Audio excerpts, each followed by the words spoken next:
একটু পর শাড়ির দোকান গেলাম। সবার জন্য শাড়ি কিনলো। আইমান, মা, বোন, খালা আরো অনেকজনের জন্য কেনা হলো। তন্নি একটা নীল শাড়ি পরে নিচের গায়ে জড়িয়ে আমাকে বলল, এই জুয়েল, বল। শাড়িটা খুব সুন্দর তাই না? আমাকে ভালো মানিয়েছে।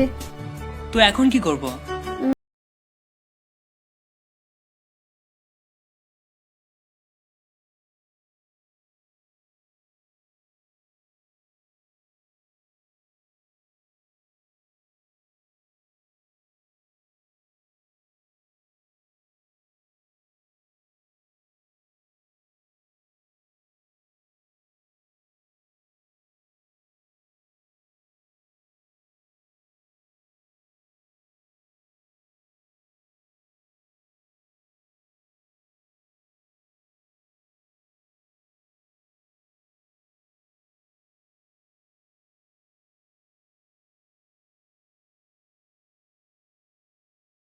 ক্যাশ টাকা দিতে পারিনি।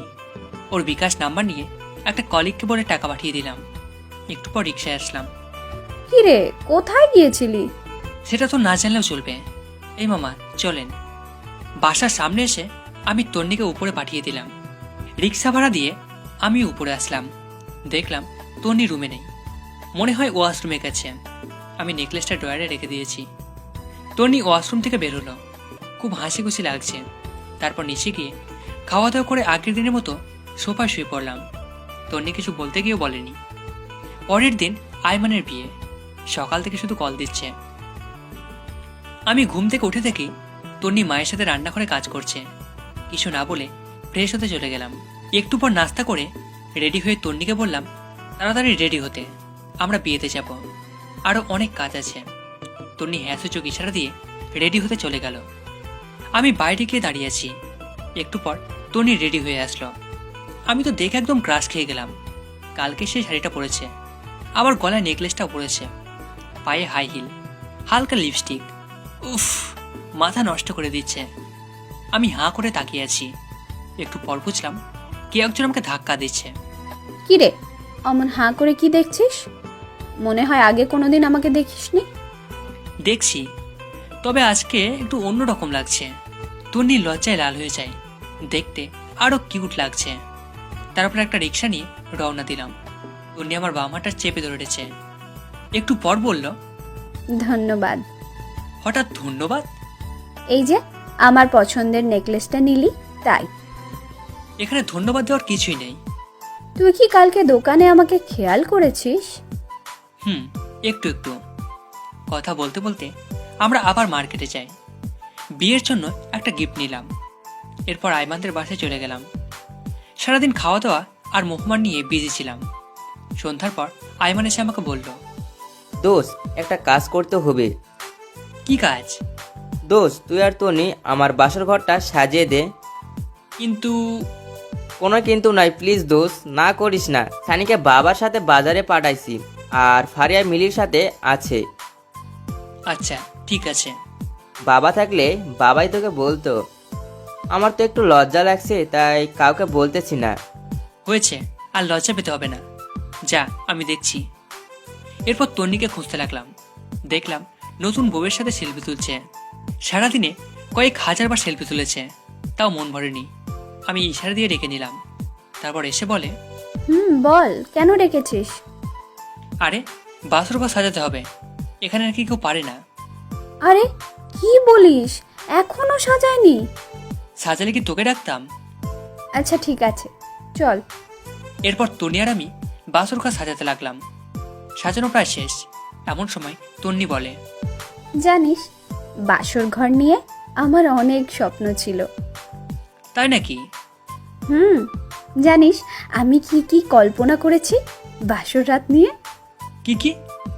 আমার জামাই আসবে, আমি লজ্জায় ঘুমটা দিয়ে রাখবো, সে ঘুমটা সরাবে, তারপর তার পা ছুঁয়ে সালাম করব, তারপর সে আমাকে গান শোনাবে, আমি তাকে শোনাবো, কিছুক্ষণ নাচবো, তারপর দুজনে ছাদে গিয়ে চাঁদ দেখব, সে আমাকে দোলনায় দোলাবে, হঠাৎ করে বৃষ্টি শুরু হবে।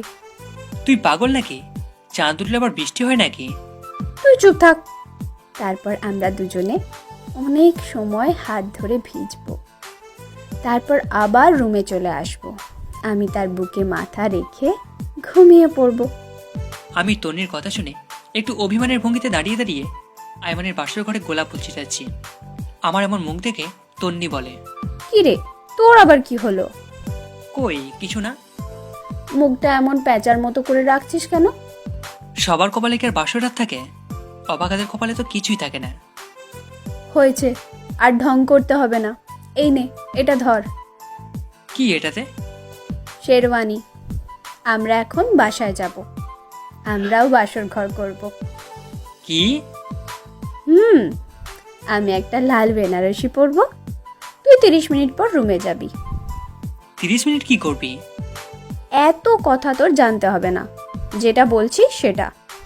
আচ্ছা ঠিক আছে, কিন্তু এত কিছু তুই কখন করলি? সারপ্রাইজ কি তুই একাই দিতে পারিস? আমি পারি না। আমি আর ফারিয়া মিলে করে এসেছি। এখন যা, একটা গাড়ি ঠিক কর, বাসায় যাব। ওকে। একটা সিএনজি নিয়ে আমি আর তন্নি তাড়াতাড়ি বাসায় গেলাম। আমি শেরওয়ানি পরে রেডি হয়ে আছি। কখন 30 মিনিট হবে? ঘড়ির দিকে তাকিয়ে আছি। অবশেষে 30 মিনিট হলো। আমি বাসর ঘরে যাচ্ছি। কেমন যেন লজ্জা লাগছে। সবসময় থাকি, তবুও আজকে কেমন যেন লাগছে। দূর, এত শরম দিয়ে লাভ নেই। আমি ভিতরে যাই। আস্তে করে দরজাটা খুলে ভিতরে প্রবেশ করলাম। তনি বড় একটা ঘোমটা দিয়ে বসে আছে। আমি গিয়ে ঘোমটাটা উঠালাম। তনি খাট থেকে নেমে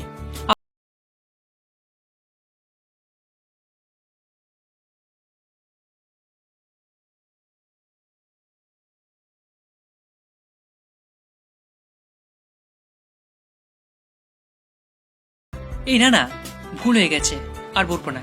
এই নে, কান ধরলাম। ওকে, এখন একটা গান শোনা।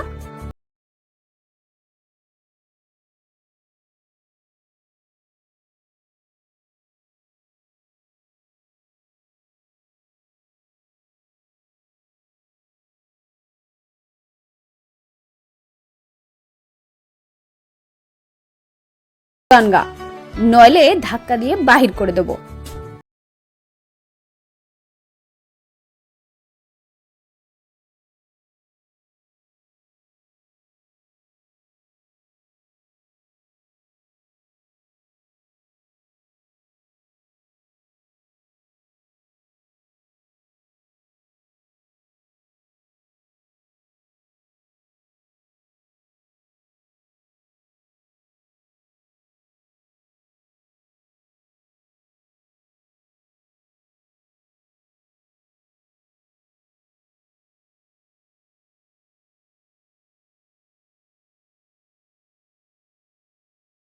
একটু পর বললাম, এই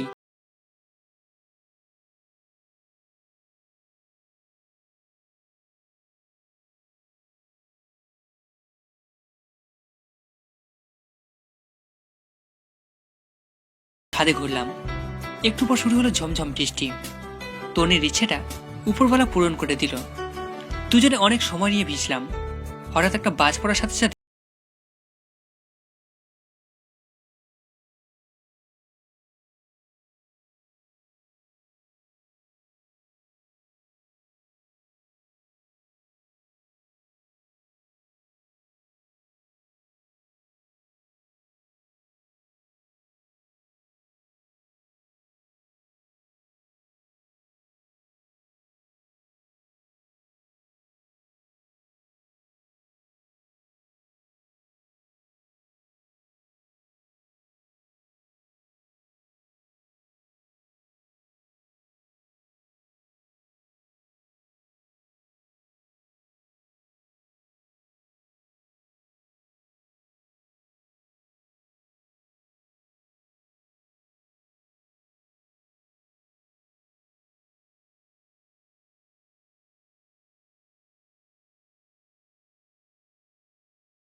আর তনি পেছাতে লাগলো।